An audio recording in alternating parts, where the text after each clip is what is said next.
बैलगाडी मालकांना, मोठे असो छोटे असो, तुम्ही हार पचवायला शिका. तुम्ही जर का हार पचवली ना तर ह्या खेळासारखा खेळच नाही कुठं. ह्या खेळात जेवढी माणसं जोडता येतात ना ते दुसऱ्या कुठल्याच खेळात जोडता येत नाहीत. फक्त माझं एवढंच म्हणणं आहे की हार पचवायला शिका.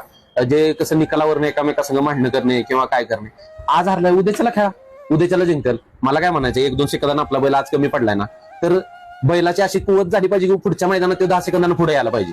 आपण त्याच्या मागे तेवढे कष्ट घेतले पाहिजे. नाहीतर थोड्याच्या घासाघाशीसाठी आयोजकांसंग किंवा विलास पैलवानांच्या संघ हुदगुज घालणे हे म्हणजे चुकीचं आहे.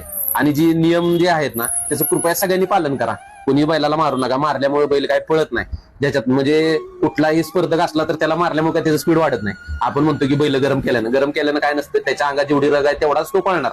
आणि एखाद्या दिवशी कुठल्याही बैलाचा मूड असतो किंवा फ्रेश असतं, आपलं पण असतं की आपण काय दररोजच त्या रुटीननं काम करत नाही. कधी कधी थोडं आपलं मंदवतं. आपल्याला बोलता येतं, त्याला बोलता येत नाही. पण त्याच्यावरती प्रेम केल्यानंतर त्याचं मन आपल्याला कळलं पाहिजे की आज बैल पळणार आहे का नाही. त्याचं नियोजन करा तसं. आणि मैदानात जर का मार खाल्ला ना तर गप माघारी या, पुढचं मैदान करा. पण असं नाही की मार खाल्ला म्हणून ते जे जिंकलाय त्यानं जल्लोष केला तर त्याला 2 शब्द काय बोलणे किंवा काय नाही, त्याची चूक कुठं आहे काय ते काढणे. आता सगळं सुरळीत चालू आहे. पट्टी लागली खाली, निकालाला काही प्रॉब्लेम येत नाही, 3 कॅमेरे आहेत, तरी सुद्धा बैलगाडी मालक म्हणजे मी नालायकपणा करतो. बैलगाडी मालक की जातो सांगतो त्याचं तोंड पुढं ते झेंडावाल्यानं असं केलं तसं केलं.